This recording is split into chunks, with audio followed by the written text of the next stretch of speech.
اور ارطغرل نے جوابی حملے میں گورنر کو مار دیا اور قلعے پر قبضہ کرنے کا فیصلہ کیا، لیکن اسی دوران میں نیکیا کے بادشاہ کا بیٹا پرنس تھیوڈر خود ارطغرل کے پاس حاضر ہوا اور اس سے معذرت کی اور دوستی کا ہاتھ بڑھایا، جس کے بعد سوغوت میں وقتی طور پر امن ہو گیا اور اس نے قبیلے کے ساتھ سوغوت میں ہجرت کر لی، جو کہ اب اس کی جاگیر تھی۔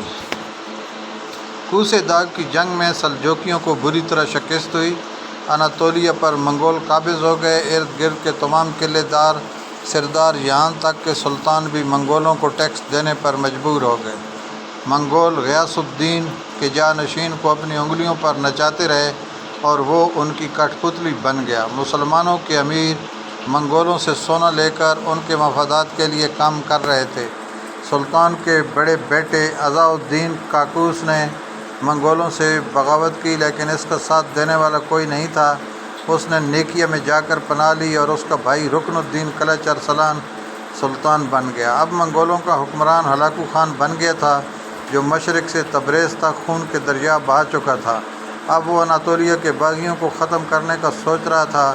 کئی قبیلہ اور سوغوت میں بس چکا تھا اور ارطغرل نے منگولوں کے خلاف جدوجہد تیز کر دی۔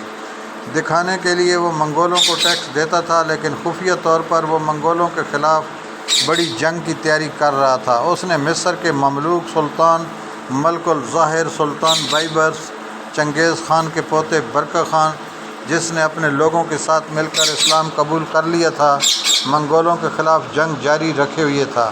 اس کے ساتھ مل کر ایک منصوبہ بنایا۔ سلطان عز الدین کے کاؤس اور اس کے حامی قبیلوں کو اکٹھا کیا اور ان دو بڑی طاقتوں کو منگولوں کے خلاف جنگ کرنے پر آمادہ کر لیا۔ اندرونی سازشوں، غداروں اور صلیبیوں کے حملوں سے ارطغرل بری طرح پھنس چکا تھا، کیونکہ اپنے مقصد کو حاصل کرنے کے لیے ایک بڑی جنگ کا ہونا ضروری تھا، اور وہ کسی طور پر بازنطینیوں سے جنگ کا روادار نہیں تھا۔ منگولوں کی آمد جاری تھی، بہت سارے قبائل ان سے ڈر کی وجہ سے ہاتھ ملا چکے تھے۔ ارطغرل کو سوغوت میں کمزور کرنے کے لیے سلجوقی وزیر بہاؤالدین نے ساز باز کر کے امرولو قبیلے کو سوغوت میں بسا دیا۔ امرولو کا سردار ارطغرل کا سخت دشمن تھا، لیکن اس کی بیٹی البیلکی خاتون ارطغرل کو پسند کرنے لگی اور بعد میں ارطغرل نے اس کے ساتھ دوسری شادی کر لی۔ صلیبیوں کی ایک ٹیم دراغوس نے قلعے پر قبضہ کر لیا، جو ارطغرل کو سوز سے مٹانا چاہتا تھا۔ اس نے امرولو کے سردار عمر بے کو مار کر اس کا الزام ارطغرل کے بیٹے گندوز بے پر لگا دیا، جس کے بعد دونوں قبیلوں میں جنگ کا خطرہ ہو گیا۔ یہ جاری ہے۔ اس کی اگلی قسط